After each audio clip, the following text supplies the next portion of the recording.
நீங்கள் அனைவரும் கூட நம்முடைய முக்கியமான 4 பேச்சாளர்களை கேட்பதற்காக இங்கே வந்திருக்கின்றீர்கள். முதல் அதற்காக நன்றியை தெரிவித்துக் கொள்கின்றேன்.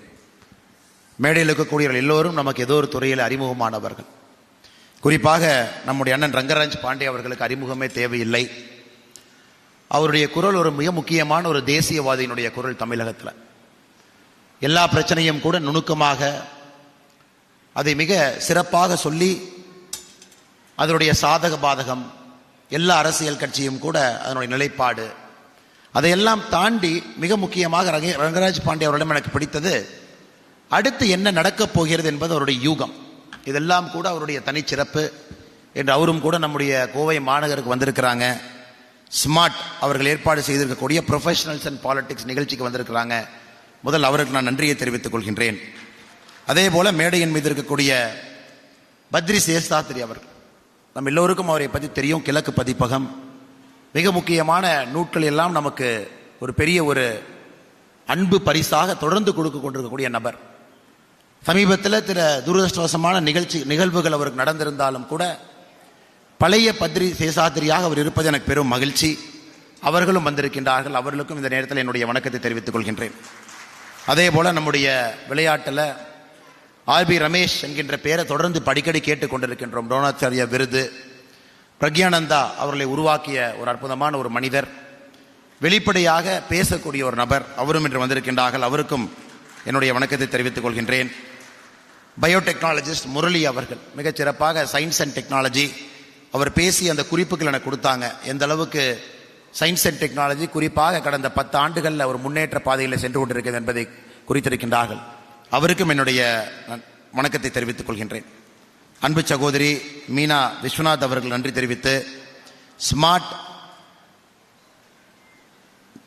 மீடியா பார்ட்னர் அது சம்பந்தமாக இங்கே வந்திருக்கக்கூடிய முத்துராமன் அவர்கள் எப்பொழுதும் கூட தேசியவாதியினுடைய குரலாக தமிழகத்தில் இந்தியாவில் தொடர்ந்து இருக்கக்கூடிய ஒரு மனிதர். அவருக்கும் என்னுடைய வணக்கத்தை தெரிவித்துக் கொள்கின்றேன்.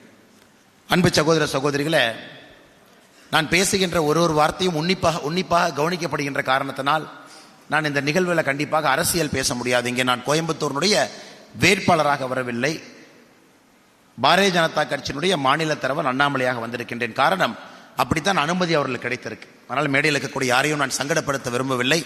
அதனால் நான் எந்த அரசியலும் கூட அதிகமாக அதை தொடாமல் இந்த சப்ஜெக்ட் என்ன, அதில் என்னுடைய கருத்துக்கள் என்ன இருக்கிறது என்பதை மட்டும் உங்கள் முன்னால் வைக்க விரும்புகின்றேன். காரணம், அண்ணாமலை என்கின்ற பெயரை போட்டவுடன் நீங்கள் பர்மிஷன் கூட கொடுக்கல. அதன் பிறகு ஸ்மார்ட் அவர்கள் ஹைகோர்ட்டுக்கு போனீங்களா, செஷன்ஸ்க்கு ஹைகோர்ட் போனீங்க, சென்னை உயர்நீதிமன்றத்திற்கு சென்று இதற்கான அனுமதியை பெற்றுக்கொண்டு வந்தார். நானும் இந்த தேர்தல் நடத்தக்கூடிய அதிகாரிகிட்ட சொன்னேன், இல்லை அவங்க என்னை அண்ணாமலையாக கூப்பிட்டிருக்கின்றார்கள், கோயம்புத்தூர் வேட்பாளராக கூப்பிடல.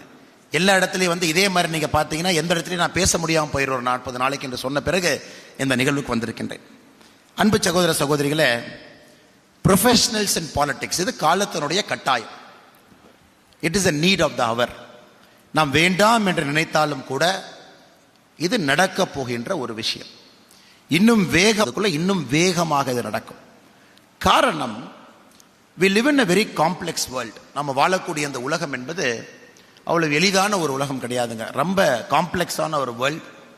இது அமெரிக்காவில் பார்த்தீங்கன்னா குறிப்பாக அந்த ஸ்ட்ராட்டஜிஸ்ட் ஊக்கான ஒரு வார்த்தையை பயன்படுவாங்க, VUCA அப்படின்னு பயன்படுத்துவாங்க. Volatile, uncertainty, complex, ஆம்பிகுவிட்டி. ஸோ அந்த US ஸ்ட்ராட்டஜிஸ்ட் பார்த்தீங்கன்னா VUCA ஊக்கான்னு ஒரு வார்த்தையை போட்டுகிட்டே இருப்பாங்க. ஸோ எல்லா இஷ்யூவும் கூட இன்னைக்கு வாலட்டைலாக இருக்குது, அன்சர்டனாக இருக்குது, காம்ப்ளெக்ஸாக இருக்குது, ஆம்பிகுவிட்டியாக இருக்குது. அப்போ டெசிஷன் எடுக்கக்கூடிய மனிதர்கள் யாராக இருந்தாலும் கூட அந்த துறையினுடைய நிபுணர்களாக இருந்தால் மட்டும்தான் துல்லியமான முடிவுகள் எடுக்க முடியும். 20 years back the world was very general place. ரொம்ப ஜென்ரலான ஒரு வேர்ல்டுங்க. ஸோ எல்லோரும் எல்லா விதையும் செய்ய முடியும் என்பதை விட இவ்வளோ காம்ப்ளெக்சிட்டி அந்த உலகத்தில் இல்லைங்க. இன்னைக்கு ஸோ காம்ப்ளெக்ஸ். பாலிடிக்ஸும் காம்ப்ளெக்ஸ் ஆயிடுச்சுங்க, கவர்னன்ஸும் காம்ப்ளெக்ஸ் ஆயிடுச்சு. மேடையில் இருக்கக்கூடிய 5 மனிதர் எடுத்துங்க. மீடியாவில் again complex, science and technology complex, மீடியாவில் இன்னொரு பரிமாணம் காம்ப்ளெக்ஸ், பப்ளிஷிங் அண்ட் ஆத்தரா இருக்காங்க அது காம்ப்ளெக்ஸ், ஸ்போர்ட்ஸ் காம்ப்ளெக்ஸ். இதில் ஒரு கேரக்டரை கொண்டு உட்கார வச்சுக்கிட்டு ரங்கராஜ் பாண்டே அவர்கள் பேசுறதை நீங்கள் பேசுங்க அப்படின்னா மேபி ஒரு ப்ரிப்பேர்ட் ஸ்பீச்சில் நீங்கள் சொல்லலாம். But the quality and depth of அனாலிசிஸில் பிரச்சனை இருக்கும். கண்டிப்பாக நம்ம ரமேஷ் அவருடைய விஷயத்தை நம்மளால் செய்யவே முடியாது, வாய்ப்பே கிடையாது. செஸ்ஸுங்கிறது it's extremely technical and complex game. Science and technology பக்கம் கூட போக முடியாது. ப்ராபபிளி ரங்கராஜ் பாண்டே அவர்கள் ஜெனரலைஸ்டா தெரிஞ்சாலும் கூட வெளியிருந்து பார்க்கறதுக்கு எப்படி இருக்குனாங்க, ஒரு கிரிக்கெட் மேட்ச்ல வீட்டில இருந்து நம்ம கமெண்ட்ரி கொடுக்குற மாதிரி தான் இருக்கும். ஆனா ரங்கராஜ் பாண்டே அவர்கள் சேர்ல போய் உட்காரும் பொழுது தான் நமக்கு தெரியும், you need professional to do the work he is doing. அதுவும் பாலிடிக்ஸ். எனக்கு பாலிடிக்ஸ் ஒரு காலத்தில் பார்த்தீங்கன்னா 5 இயர் பிளான் கிட்டத்தட்ட ஒரு அரசுக்கு தெரியும். காமன் மினிமம் ப்ரோக்ராம், பெருசா நாம டாரிஃப் ஆர்டர் போடு, டாரிஃப் ஆர்டர் எடு, ஒரு இம்போர்ட் டியூட்டியை கட் பண்ணு, எல்லா காஸ்டையும் பேலன்ஸ் பண்ணு, பெருசா ரிஸ்க் எடுத்து ஒரு டெசிஷன் எடுக்காத, கொஞ்சம் இன்கிரிமெண்டல் பாலிடிக்ஸ். இப்படி தாங்க அரசியல் ரொம்ப காலமா இருந்துச்சு. அந்த மாதிரி அரசியலுக்கு நிச்சயமாக ஒரு ப்ரொஃபஷனல்ஸ் தேவையில்லை. காஸ்ட் அரித்மெட்டிக்கை சரியா பேலன்ஸ் பண்ணி இருக்கக்கூடிய தலைவர்கள் இருக்கும் வரை அரசியல் சாதிச்சுட்டே இருந்தாங்க. ஆனா குறிப்பா மோடிஜி அவர்கள் வந்த பிறகு ரிஃபார்ம்ஸ், பாத் பிரேக்கிங் ரிஃபார்ம்ஸ், அடுத்த 25 ஆண்டுகளுக்கான தொலைநோக்கு பார்வையோடு திட்டங்கள் அப்படின்னு வரும் பொழுது மோடிஜி பார்த்தீங்கன்னா ஒரு சின்ன ஷிஃப்ட் எடுத்தார், ஒரு கிளியர் ஷிஃப்ட் எடுத்தார். 2014 இருந்து யார் உன்னிப்பா மோடிஜியினுடைய கேபினெட்டை பார்க்குறோமோ அப்படியே ஒரு அஸ்வினி வைஷ்ணவ் அப்படியே கூட்டிட்டு வந்தார். ஏன்னா அடல் பிகாரி வாஜ்பேயி அவனுடைய பிரைம் மினிஸ்டர்ஸ் ஆஃபீஸில் ஒரு டைரக்டராக வேலை பார்த்துருக்காங்க. அதன் பிறகு ரிசைன் பண்ணிட்டு வாட்டன் போனாங்க MBAக்கு. அதன் பிறகு ஒரு பிரைவேட் கம்பெனியில் வேலை பார்த்தாங்க. ஸோ இருந்தாலும் இவ்வளவு எக்ஸ்பீரியன்ஸ் இருந்தாலும் கூட மிக முக்கியமானது ஒரிசால அவர் கலெக்டராக இருந்த பொழுது, ஒரிசால வேறு வேறு அட்மினிஸ்ட்ரேட்டிவ் எபிலிட்டி இருந்த பொழுது அவர் செய்த வேலை, அது இன்னைக்கு அவருக்கு ஒரு பெரிய மைல் ஸ்டோன். அவரை கொண்டு ஒரு ப்ரொஃபஷனல் ஒரு டிபார்ட்மெண்ட்ல உட்கார வச்சாங்க. ராஜீவ் சந்திரசேகர்ஜி அப்படியே கூட்டிட்டு ஒரு ப்ரொஃபஷனல் டிபார்ட்மெண்ட் உட்கார வச்சாங்க. பியூஷ் கோயல் திரும்ப ஒரு ப்ரொஃபஷனல் டிபார்ட்மெண்ட் உட்கார வச்சாங்க. நிர்மலா சீதாராமன் அவர்கள் அவங்க திரும்ப ஒரு ப்ரொஃபஷனல் டிபார்ட்மெண்ட்ல உட்கார வச்சாங்க. பூபேந்தர் யாதவ்ஜி திரும்ப பார்த்தீங்கன்னா ஒரு காம்ப்ளெக்ஸ் என்விரான்மெண்ட் டிபார்ட்மெண்ட்ல உட்கார வச்சாங்க. ஸோ மோடிஜியினுடைய அரசியலை யார் பார்க்குறோமோ அவர் ஒரு மிக்ஸ் ஆஃப் பாலிடிக்ஸ் போனாருங்க. அதாவது hard core political leaders who can hold fort, அவங்க மாநிலத்தை அவங்க ஏரியாவை எந்த தலைவர்களாக ஹோல்டு பண்ண முடியுமோ அவர்களுக்கும் இடம், அதே நேரத்தில் பாத் பிரேக்கிங்கா வித்தியாசமா சிந்திக்கக்கூடிய தலைவர்கள் அவர்களுக்கும் ஒரு இடத்தை மோடிஜி கொண்டு வந்தாங்க. அது மோடிஜியினுடைய இந்த 10 ஆண்டு காலத்தில் ஒரு டிரான்சிஷன் நம்ம பார்க்குறோம். மோர் டுவர்ட்ஸ் ப்ரொஃபஷனலிசம் நோக்கி பாலிடிக்ஸ் போக ஆரம்பிக்குது. இரண்டாவது என்னுடைய கெஸ் பார்த்தீங்கன்னா 2024 to 2029 நானும் ஒரு காமன் மேனை எதிர்பார்க்கிறது, Modiji will accelerated more. So 2024 cabinet will accelerated more அப்படிங்கிறது உங்களை போல் நானும் எதிர்பார்க்கிறேன். அந்த பிஜேபி காரியகர்த்தாவா இல்லைங்க, அஸ் எ ஜெனரல் பப்ளிக்கா. ஏன்னா மோடிஜியினுடைய திங்கிங் தெரியுது, மோடிஜியினுடைய விஷன் நமக்கு தெரியுது, மோடிஜி எதை நோக்கி போறாங்கன்னு தெரியுதுங்க. So 2024 cabinet will be more professionals. அதனால தான் இன்னைக்கு மோடிஜியினுடைய விருப்பம் ப்ரொஃபஷனல்ஸும் எலெக்ஷன்ல நின்று மக்கள் ஆதரவோட ஜெயிச்சுட்டு வரணும்னு விரும்புறாங்கன்னு நினைக்கிறாங்க. அதனால தான் நீங்க பாத்தீங்கன்னா இன்னைக்கு எல்லோருமே தேர்தல் களத்தில் போட்டி போடுறாங்க. ஆல்மோஸ்ட் எல்லாரும் யாருக்கெல்லாம் விருப்பம் இருக்கோ ஒரு சாய்ஸ் கொடுத்து சான்ஸ் கொடுத்து விருப்பம் இருக்கிறவங்க எல்லாம் நீங்க போய் போட்டி போடுங்க, ஒரு பப்ளிக் மேண்டேட்டோட வாங்க. ராஜீவ் சந்திரசேகர்ஜி ஒரு பக்கம் போட்டி போடுறாங்க, பியூஷ் கோயல்ஜி ஒரு பக்கம் போட்டி போடுறாங்க, பூபேந்தர் யாதவ்ஜி ஒரு பக்கம் போட்டி போடுறாங்க. இதெல்லாம் நம்ம பார்க்குறோம். So Indian politics has taken a definite shift towards professionals அப்படிங்கிறது மாற்று கருத்தல். இன்னைக்கு பார்ட்டிஸ் எப்படி அதை பார்க்க, எல்லா பார்ட்டியும் எடுத்துங்க. தமிழ்நாட்டில் குறிப்பாக திராவிட முன்னேற்ற கழகமோ ஏடிஎம்கேவோ பிஜேபியோ இருக்கக்கூடிய எல்லா பார்ட்டி பார்த்தீங்கன்னா எல்லா பார்ட்டியுமே தன்னை ப்ரொஃபஷனலைஸ் பண்ண ஆரம்பிச்சிட்டாங்க. Because everybody knows the reading is on the wall. கிளியரா அந்த ரீடிங்கை பார்க்குறாங்க. Youngsters the determine the narrative. 25 வயசுலேருந்து 40 வயசுக்குள்ள தாங்க பொலிட்டிக்கல் நரேட்டிவ் டிட்டர்மைன் ஆகுது. இது சரி இது தப்பு. ஸோ யங்ஸ்டர்ஸை நோக்கி பாலிடிக்ஸ் மூவ் ஆக ஆரம்பிச்சிருச்சு. இன்ஸ்டாகிராமை நோக்கி போயிட்டோம். ஃபேஸ்புக்கில் ஒரு காலத்தில் இருந்தவங்க, இன்னும் Twitter predominant tool of political கம்யூனிகேஷனாக இருந்தாலும் Instagram it is playing an outsized influence in political narrative setting. இப்போ உதாரணத்துக்கு பிஜேபி தமிழ்நாடு பார்த்தீங்கன்னா we run a start up cell. Start அப்காக வி ரன் அ செல். ஒரு ஸ்டார்ட் அப் செல் இருக்கு. Professionals we brought a person from இன்டெல்ல இருந்தவர், கிட்டத்தட்ட 30 patent holder came back, join the party, is running our start up cell. இந்த மாதிரி முடிஞ்ச வரைக்கும் ப்ரொஃபஷனல்ஸ் உள்ள வர்றது மட்டும் இல்லைங்க, பார்ட்டியினுடைய நரேட்டிவ் செட்டிங்கும் ஒரு ப்ரொஃபஷனல்ஸ் உள்ள கொண்டு வரோம். BJP we have a sports and youth development cell. அதில் பார்த்தீங்கன்னா இன்னைக்கு 9 ஒலிம்பியன்ஸ் இருக்காங்க. 9 ஒலிம்பியன்ஸ் ஆர் இந்த பிஜேபி ஸ்டார்ட் அப் செல். அவங்களுக்கு ஒரே ஒரு மேண்டேட் என்னன்னா, நீங்க பிஜேபி ஐடியாலஜி உங்ககிட்ட இருக்கட்டும், பட் நீங்க பிஜேபி பண்ற வேலையை நீங்க வெளியே போய் பண்ண வேண்டாம். You need not do a political meeting, you need not have a big BJP flag, you need not do a BJP kind of meeting. So நீங்க ஸ்போர்ட்ஸ் மட்டும் கையில் எடுத்து ப்ரொஃபஷனல்ஸா கொண்டு போங்க. ஸோ அந்த செல்லுடைய மேண்டேட்டை பார்த்தீங்கன்னா professionals in a political party working with the mandate of Modiji's vision. எப்படி எல்லாம் இந்த ஸ்போர்ட்ஸை வந்து கிராஸ் ரூட்ஸ் எப்படி எடுத்துகிட்டு போகணும். இன்டர்நேஷனல் ஃபுட்பாலர் விஜயன் அவங்க இருக்கிறாங்க, ஆடம் சென்க்லர் இருக்காங்க. இது நிறைய பேத்துக்கே தெரியாது, ஆச்சரியமா இருக்கு. நான் சொல்லும்போது நீங்களே ஆச்சரியப்படுவீங்க. Their part of Tamil Nadu BJP sports cell. அதுவும் ப்ரொஃபஷனலைஸ் பண்ணிட்டு இருக்கோம், கீழே கொண்டு போங்க. ஸோ எதுக்காக இதை நான் திரும்ப திரும்ப சொல்றேன்னாங்க, the reading is on the wall. எல்லா பொலிட்டிக்கல் பார்ட்டியும் இன்னைக்கு தன்னை ப்ரொஃபஷனலைஸ் பண்ண ஆரம்பிக்கணும், அதை நோக்கி போக ஆரம்பிக்கணும். So the next set of professionals will enter. இப்போ குறிப்பாக அந்த 2024 எலெக்ஷன் இந்த ஒரு பிரேக்கிங் எலெக்ஷனுங்க அது. ஏன்னா இந்த எலெக்ஷன் வந்து நிறைய விஷயத்தை ஆக்சலரேட் பண்ணும், நிறைய ஃபால்ஸ் திங்ஸை பிரேக் பண்ணும். ஜாதி ஓட் பண்ணணும், 2 காம்பினேஷன் வந்து எப்பவுமே ஜெயிக்கும். குறிப்பாக ஒரு பர்டிகுலர் டெமோகிராஃபியில் பார்த்தீங்கன்னா இந்த காஸ்ட் இவங்க 3 பேர் சேர்ந்தாங்கன்னா ஜெயிப்பாங்க அப்படிங்கிறதால இந்த 2024 எலெக்ஷனில் உடையுங்க. It is more like a principle positive forward looking politics இந்த 2024 எலெக்ஷன்ஸ் இருக்குங்கிற நம்பிக்கை நம்ம எல்லாருக்கும் இருக்கு. அப்படி இருக்கும் பொழுது என்ன ஆகுங்க, ஏன்னா ஒரு ப்ரொஃபஷனல் பார்த்தீங்கன்னா ஒரு ப்ரொஃபஷனலுடைய ஐடென்டிட்டியே ப்ரொஃபஷனல் தான். Is a doctor, is an advocate, is a lawyer, is an auditor. ஒரு ப்ரொஃபஷனலுடைய ஐடென்டிட்டி காஸ்ட் கிடையாது. Is not a cost guy. First காஸ்ட்டை போட மாட்டாங்க. பட் அன்பார்ச்சுனேட்டா பாலிடிக்ஸ்ல காஸ்ட்ங்கிற ஐடென்டிட்டி வந்தனால இத்தனை காலமா ப்ரொஃபஷனல்ஸ்க்கு ஒரு பெரிய வாய்ப்பு இல்லாமல் இருந்துச்சு. இல்லை சார் நான் டாக்டர் இருங்க தம்பி, பட் என்ன ஜாதின்னு சொல்லுங்க, அதை பற்றி தான் நாங்கள் சீட் கொடுப்போம். உங்க ஜாதி மக்கள் எத்தனை பேர் இருக்காங்கன்னு சொல்லுங்க, அப்போ தான் நாங்கள் சீட் கொடுப்போம். அதான் இத்தனை நாள நெரேட்டிவ். இல்லை சார் நான் ஆடிட்டர், நீங்கள் ஆடிட்டர் இருங்க தம்பி, நீங்கள் என்ன ஜாதின்னு சொல்லுங்க, அதை பார்த்து நாங்கள் டிசைட் பண்ணுவோம். ஸோ இன்னைக்கும் அந்த பிரச்சனை தாங்க இருக்கு. Even now if you look at தமிழ்நாடுல 39 பார்லிமெண்ட் சீட்லையும் எல்லா பொலிட்டிக்கல் பார்ட்டியும் போட்டிருக்கக்கூடிய கேண்டிடேட் பார்த்தீங்கன்னா 99.99% அங்க இருக்கக்கூடிய டாமினன்ட் காஸ்டினுடைய கேண்டிடேட் தான் எல்லா பொலிட்டிக்கல் பார்ட்டி போட்டிருப்பாங்க. 99.99%. ஸோ இந்த நரேட்டிவ் பிரேக் ஆகும். It has to be broken. But எப்போ பிரேக் ஆகுனாங்க, சொசைட்டியும் ரெடியா இருக்கணும், அந்த அளவுக்கு ப்ரொஃபஷனல்ஸும் உள்ள இருக்கணும், அந்த ப்ரொஃபஷனல்ஸ்க்கும் பார்ட்டி ஆப்பர்ச்சுனிட்டி கொடுத்து ஒரு பப்ளிக் சப்போர்ட்டை பில்ட் பண்ணியிருக்கணும், ஒரு ஃபேஸாக கொண்டு வந்திருக்கணும். 3-5 இயர் டைம் லைனில் அவங்க உள்ள வரணும். அவங்க இந்த காஸ்ட் காம்போசிஷன்லாம் தாண்டி அவங்களுடைய வேலையினால அவங்களுடைய செயல்திறனால ஜெயிக்கக்கூடிய தன்மை அவங்களுக்கு இருக்கணும். ஸோ அதனால்தான் next 5 years is going to be very crucial மோடிஜியினுடைய government. Because you will see lot of faces. அவங்க எல்லாம் இன்ஸ்பயர் பண்ணுவாங்க, நியூ செட் ஆஃப் லீடர்ஸை பாலிடிக்ஸ்குள்ள கொண்டு வர போறாங்க. இத்தனை நாளா யாரெல்லாம் ஒதுங்கி இருந்தாங்க, politics is not for me, எனக்கு பாலிடிக்ஸே வேண்டான்னு யார் ஒதுங்கி இருந்தாங்க, அவங்க எல்லாரும் உள்ள வர ஆரம்பிப்பாங்க. இதுக்கு 1860 Abraham Lincoln Republican nomination. Abraham லிங்கனோட பார்த்தீங்கன்னா 5 பேர் போட்டி போட்டாங்க. ரிபப்ளிகன் நாமினேஷன் 5 பேர் சண்டை போட்டாங்க. ஸோ ஒருத்தர் மட்டும்தான் ரிபப்ளிகன் கேண்டிடேட்டா நாமினேட் ஆக முடியும். அந்த 5 பேர்த்துல பார்த்தீங்கன்னா அப்ரஹாம் லிங்கன் ஜெயிக்கிறார். அதன் பிறகு அப்ரஹாம் லிங்கன் அமெரிக்கன் பிரசிடென்ட் ஆகிறார்.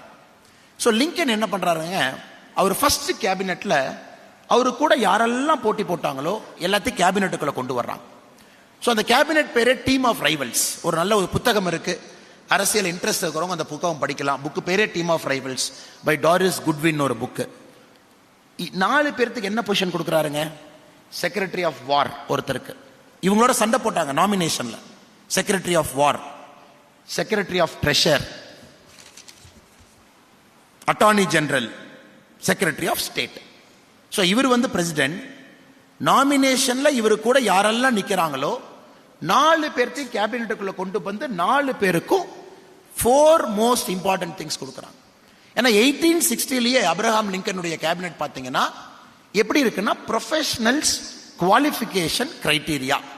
என்னை எதிர்த்து போட்டியிட்டாங்க என்கின்ற ஒரே காரணத்திற்காக அவங்கள ஒரு நிராகரிக்கல், எபிலிட்டி கேப்பபிலிட்டி கொண்டு வந்தாங்க. இது ஒபாமா பார்த்தோம், ஹிலரி கிளின்டனை கொண்டு வந்தாங்க, செக்ரட்டரி ஆஃப் ஸ்டேட்டா வச்சாங்க.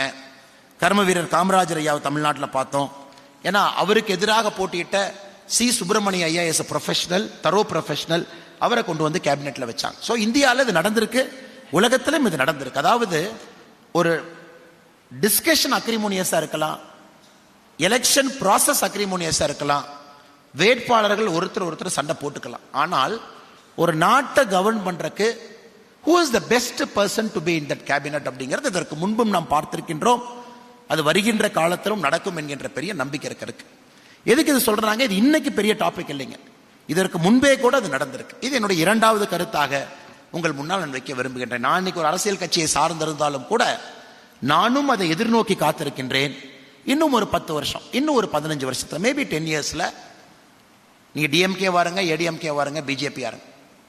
But whoever gets the mandate, if you think somebody is very superior in the opposite party, invite him to the cabinet. அது எந்த தப்பும் கிடையாது, அது எந்த தப்பும் கிடையாது. ஏன்னா அது எந்த தப்பு இல்லை அப்படிங்கிறது என்னுடைய தனிப்பட்ட கருத்து. ஏன்னா நம்ம அண்ணாமலை என்கின்ற உங்களை போன்ற ஒரு குடிமகனுடைய கருத்து, there is nothing wrong. ஏன்னா ப்ரொஃபஷனல்ஸ்னு வந்ததுக்கு அப்புறம் திரும்ப ஒரு ஹார்டு கோர் ஐடியாலஜிக்கல் ஸ்டாண்ட் எடுத்தீங்கன்னா எடுக்கணும், கவர்னன்ஸ்ல எடுக்கணும், எல்லா இடத்துலையும் எடுக்கணும். But you can not take it all the time. அடுத்து மூன்றாவது ஒரு விஷயத்தை உங்கள் முன்னால் வைக்க வேண்டும் என்பது என்னுடைய அன்பார்ந்த ஒரு வேண்டுகோளும் கூட. நீங்க அதை கவனத்தில் எடுத்துக்கொள்ள வேண்டும் என்பது என்னுடைய அன்பார்ந்த வேண்டுகோள். இன்னைக்கு ப்ரொஃபஷனல்ஸ் பார்த்தீங்கன்னா நிறைய பேர் பாலிடிக்ஸ்னா ஒரு கமெண்டேட்டிங் ஸ்டேஜில் மட்டும் இருக்காங்க. ஒரு கமெண்ட்ரி, இது சரி, இது தப்பு, இதே எப்படி பண்ணிருக்கலாம், இதே அப்படி பண்ணிருக்கலாம். ஆனா இன்னைக்கு ஒரு ப்ரொஃபஷனல்ஸ் பாலிடிக்ஸ்குள்ள வர்ற முதல் ஸ்டெப் பார்த்தீங்கன்னா, they got to get their skin in the game. Skin in the game. கொஞ்சம் அவங்க எலக்ட்ரல் பாலிடிக்ஸ் ஸ்பேஸ்க்குள்ள கொஞ்சமாச்சு கிரவுண்டுக்கு வரணும். அது வெரி இம்பார்ட்டன்ட்.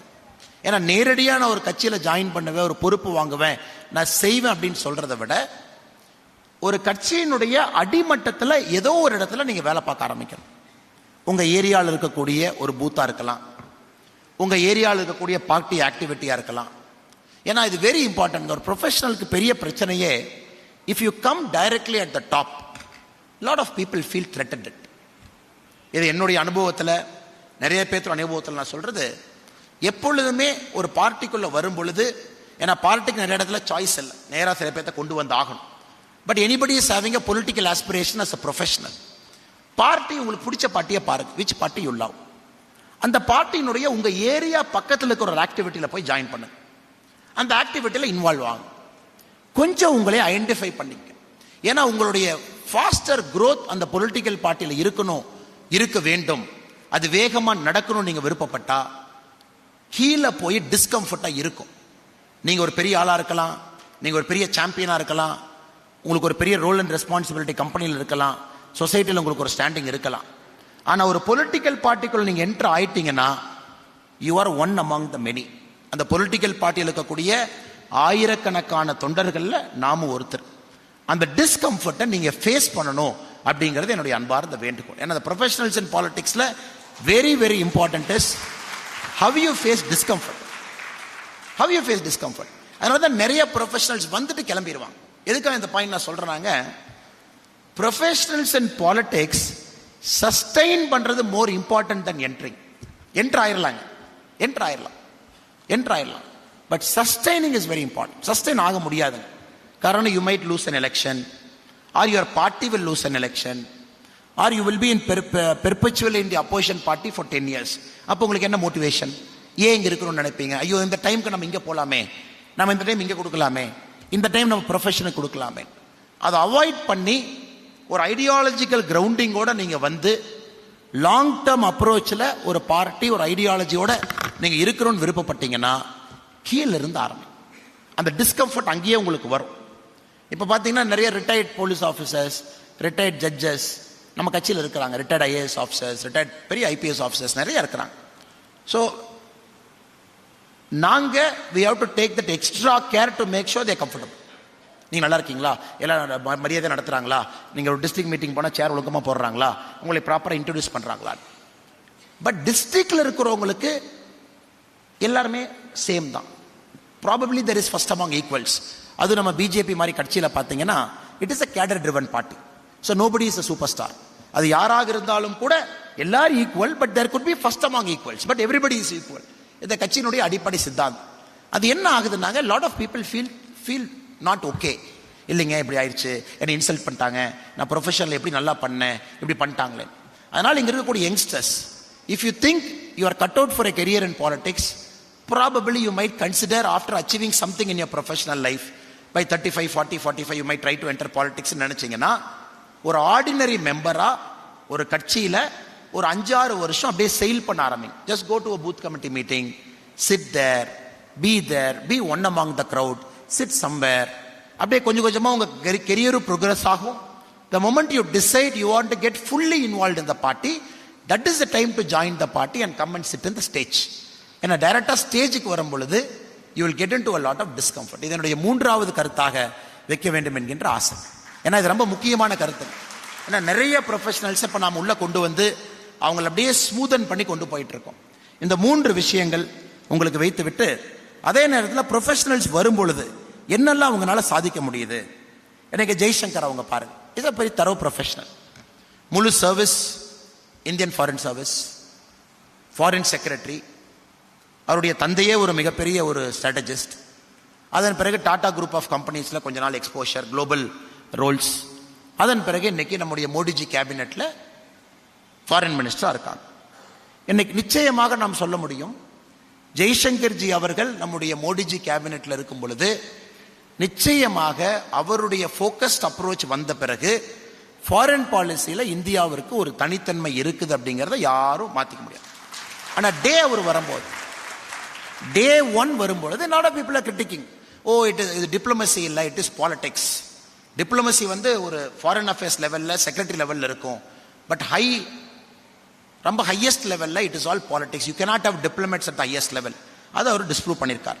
அடுத்து பியூஷ் கோயல்ஜி எடுத்துக்கங்க, India middle east Europe economic corridor, இதை வந்து America, India, Saudi Arabia, UAE, France, Germany, Italy, EU, இது எவ்வளவு பெரிய அக்ரிமெண்ட்னாங்க.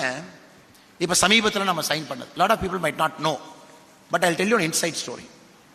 இது எவ்வளவு முக்கியமான ஒரு அக்ரிமெண்ட்னா, we are completely changing the geopolitical order. இன்னைக்கு உலகத்தினுடைய ஜியோபொலிட்டிக்கல் ஆர்டர் என்ன இருக்குங்க, இந்த India middle east Europe economic corridor, ஒரே இதில் சைனாவை கவுண்டர் பண்ணுறோம், ஒரே இதில் அக்ரெசிவ் பவர்ஸை கவுண்டர் பண்ணுறோம், ஒரே அக்ரிமெண்ட்ல பிக் பவர்ஸ் எல்லாத்தையும் நம்ம கிட்ட கொண்டு வந்திருக்கோம், including Saudi Arabia, including America, including the biggest of European powers France and Germany.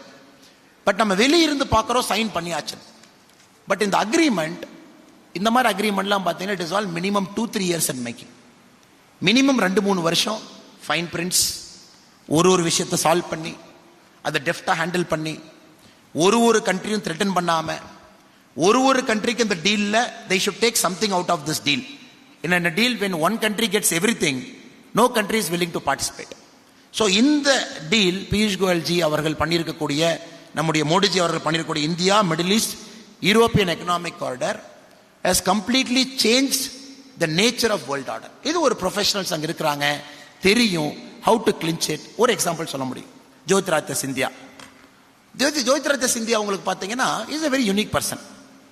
Though he comes from a very well established political family, Raja family, but when you meet him, when you sit with him, when you talk with him for half an hour, ஒரு நாள் ஒரு வாட்சை பார்த்தாங்க. His watch was 20 minutes ahead of time. என் பக்கத்தில் உட்கார்ந்தார். நான் அவர்கிட்ட சொன்னேன், சார் டைம் கொஞ்சம் தப்பாக இருக்குது, கரெக்ட் பண்ணிக்கங்க. we were sitting in Trichy. 20 நிமிஷம் வேகமாக இருந்துச்சு சார், கொஞ்சம் 20 நிமிஷம் அதிகமாக இருக்க, டைம் கரெக்ட் பண்ணுங்க. சிந்தியாஜி told me, இல்லைப்பா 20 minutes எப்பவுமே நான் லைஃப்பில் ஃபாஸ்ட்டாக இருக்கணுங்கிறக்காக 20 minutes டைம் வந்து முன்னாடி வச்சிருக்கேன் அப்படின்னு. இது ரொம்ப ஆச்சரியங்க. he actually is like that. அவர் ஏதோ பேருக்காக சொல்லிங்க, by nature also is like that. இன்னைக்கு என்ன பண்ணியிருக்காங்க பாருங்க. நம்ம ஆட்சிக்கு வந்த பொழுது 2014 மோடிஜி 72 ஏர்போர்ட்ஸ் இருந்துச்சு, இன்னைக்கு 151 கொண்டு போயிட்டாங்க. Professionalism. I think India builds not only the largest number of airports, we also built the fastest airport. If you look at the airport, பூமி பூஜை போடுறதிலிருந்து airport opening, I think the indoor one is making a world record in terms of the square feet capacity. பூமி பூஜை போடுறதிலிருந்து airport திறக்கிறக்குள்ள we are setting a global benchmark in logistics management and building an airport. இதெல்லாம் ஒரு ப்ரொஃபஷனலுக்குனால பண்றாங்க. அஸ்வினி வைஷ்ணவ் சொல்லவே வேண்டாம், 2 important ministry, railways இருக்கு, electronics இருக்கு. குறிப்பாக உங்களுக்கு தெரியும், சமீபத்தில் ஒரு போர்டில் எழுதிட்டு இருப்பாரு, நீங்கள் அந்த வீடியோ பார்த்துருப்பீங்க, செமிகண்டக்டர் பற்றி அந்த வாட்ஸ்அப் வீடியோ பார்த்துருப்பீங்க. Ashwini Vaishnavji takes a class to ஜேர்னலிஸ்ட்டுக்கு வந்து போர்டில் எழுதுறாங்க, செமிகண்டக்டர் பாலிசி என்ன, செமிகண்டக்டர் ஈகோ சிஸ்டம் என்னன்னு ஒரு minister like technocrat is explain. இன்னைக்கு பார்த்தீங்கன்னா India is 90% railway electrification, 50% railway electrification. Out of that 90 has happened only after Ashwini Vaishnavji has taken over as India's railway minister. இந்த மாதிரி பல உதாரணம் சொல்லிட்டே போலாங்க. Bhupendra Yadavji, India's installed renewal energy 28 gigawattல இருந்து 174 gigawatt. India is playing a leading role in global ecology sector. இன்னைக்கு நாம நெரேட்டிவ் செட் பண்றோம். இதனால பாத்தீங்கன்னா Americans in Europeans use to set as narrative. குறிப்பா ரெனியூவபிள் எனர்ஜி. இன்னைக்கு நாம குளோபல் கார்பன்ஸ்ல, குளோபல் காமன்ஸ்ல, குறிப்பா கார்பன் ஆஃப்செட்ல இன்னைக்கு இந்தியாவுடைய narrative is very important narrative. அதுவும் முக்கியமாக ஒரு அமைச்சர் இருக்காங்க, ராஜீவ் சந்திரசேகர்ஜி. உங்களுக்கு தெரியும், சாஃப்ட்வேர் சைட்ல அவருக்கு இருக்கக்கூடிய மென்மையான அந்த அறிவு. Because he himself he run a company, BPL, சோல்டேட், ஜுனிப்பர் நெட்வொர்க்ஸ். அதன் பிறகு இன்னைக்கு பார்த்தீங்கன்னா குறிப்பாக இந்தியாவுடைய நெக்ஸ்ட் பாலிசி எப்படி இருக்கணும், சோஷியல் மீடியா பாலிசி எப்படி இருக்கணும், டெக்னாலஜி பாலிசி எப்படி இருக்கணும், அதில் ராஜீவ் சந்திரசேகர்ஜி இருக்காங்க. அதனால் நண்பர்களே, அதிகமாக நேரத்தை எடுத்துக்கொள்ள விரும்பவில்லை. என்னுடைய 3 கருத்துக்களை மட்டும் உங்களுக்கு பதிவு செய்ய வேண்டும் என்கின்ற ஆசை. ப்ரொஃபஷனல்ஸ் வரணும், அதற்கான நேரம் next 5 years it is going to accelerate. அதில் எந்த மாற்று கருத்தும் இல்லை.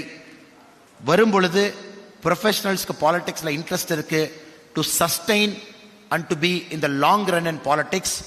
ஃபுல் டைம் வர்றதுக்கு முன்னாடியே put your feet in the water. உங்க தண்ணிக்குள்ள லைட்டாக காலை விடுங்க. உங்களுக்கு பிடிச்ச பார்ட்டி அப்படியே லோக்கலாக மூவ் பண்ண ஆரம்பிங்க. கொஞ்சம் கொஞ்சமாக ஃபெமிலியரைஸ் ஆகிக்குங்க. Try to get into that comfort zone or be in the discomfort zone. I think better way of saying is discomfort ஜோன்ல இருக்க பழகிக்குங்க. Slowly study when your time is right. You will see politics in a very different way. You will not see it as business, winning and losing. You will see politics as a long-term approach to solving social problem. இந்த 3 கருத்துக்களை உங்களுக்கு சொல்ல வேண்டும் என்கின்ற ஆசை. அதே நேரத்தில் நம்முடைய ஸ்மார்ட் குழுமத்திற்கு ஒரு பெரிய நன்றியை தெரிவித்துக் கொள்கின்றேன். மிகுந்த சிரமத்துக்கு இடையில இதை ஆர்கனைஸ் பண்ணியிருக்காங்க. மீனா விஸ்வநாத் அவர்கள் உட்பட நம்முடைய தேசிய சிறர்கள் எல்லாரும் இங்கே இருக்கிறாங்க. எல்லாருக்கும் அந்த நேரத்தில் நன்றிகளை தெரிவித்துக் கொண்டு, நம்முடைய நண்பர் நாகர்கோவிலிருந்து சுரேஷ் அவர்கள் ஐடியா கால்டு மலைன்னு ஒரு புக் எழுதியிருக்காருங்க. யாத்திரை போகும்பொழுது I met him. I felt I am not a guy who will deserve a book. அதனால தான் பார்த்தீங்கன்னா புக் ரிலீஸ் ஃபங்க்ஷனை கூட கொஞ்சம் நான் வரல. I came only for this function because books are written by some people who might see something in me, but I really don't see anything in me, at least for the time being. அதனால் சுரேஷ் அவர் எங்கிட்ட ஏதோ பார்த்துருக்காரு. அதுக்காக சுரேஷ் அவருக்கு நான் நன்றியை தெரிவிச்சுக்கிறேன். Thank you so much for effort in writing that book and getting that book release despite many arts. Thank you Suresh அவரை, இங்கே இருக்கீங்க நண்பருக்கு பெரிய நன்றி. Thank you so much. மேடையில் இருக்கக்கூடிய எல்லோருக்கும் நன்றி தெரிவித்து, வந்திருக்கக்கூடிய எல்லோருக்கும் நன்றி தெரிவித்து என்னுடைய உரையை முடித்துக் கொள்கின்றேன். நன்றி, வணக்கம். பாரத் மாதா கி Jai. Thank you. Now, the entire organizer and organizing team will have a group photo with our chief guest, Sri Annamalai Anna, with the other guest speakers.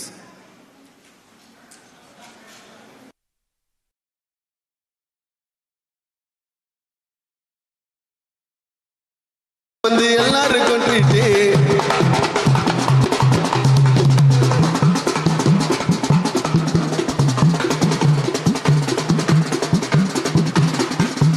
ஊழலாச்சு லஞ்சாச்சு ஒழிய வேணுங்க, மக்கள் எல்லாம் சீக்கிரமா முழிக்க வேணுங்க.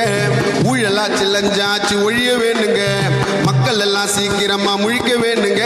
சீமானண்ண சொல்லுறத கேட்டு பாருங்க, சீமானண்ண சொல்லுறத கேட்டு பாருங்க.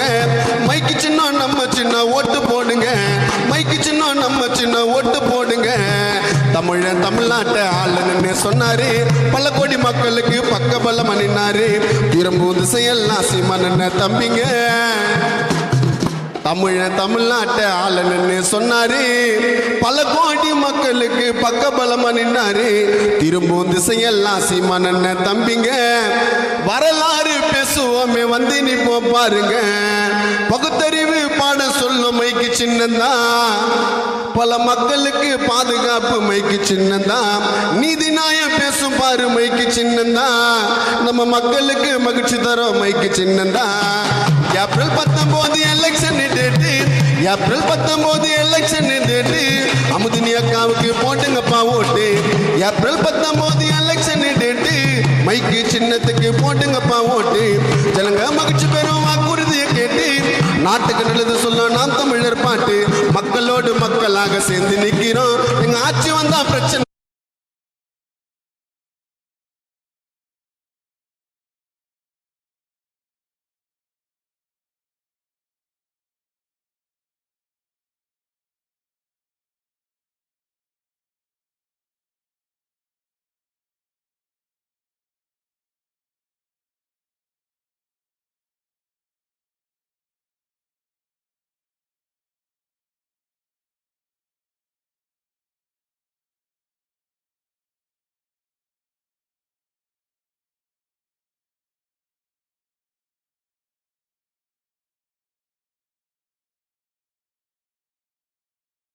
என்ன பேரு அழிக்க முடியாதுங்க யாராலையும் அவர வெளியில கேட்டு பாரு அண்ணனோட பவர விழுந்துடாத வீரம் வண்டிடாத மானம் நாம் தமிழர் கட்சியில சேர போற நானும் பாத்தியா பேச்சிய பிடிக்க போற ராட்சிய சீக்கிரமா என்ன சொல்லுங்க ஓட்டிங்க அண்ணன் சீமான சிஎமாக வெயிட்டிங்க சீக்கிரமா என்ன சொல்லுங்க ஓட்டிங்க அண்ணன் சீமான சிஎமாக வெயிட்டிங்க தப்ப தட்டி கேட்க வந்தவர் யாரு ஊரே சொல்லுதுங்க சீமான் பேரு அழிக்க முடியாதுங்க யாரும் அவல வெளியில கேட்டு பாரு அண்ணனோட பவர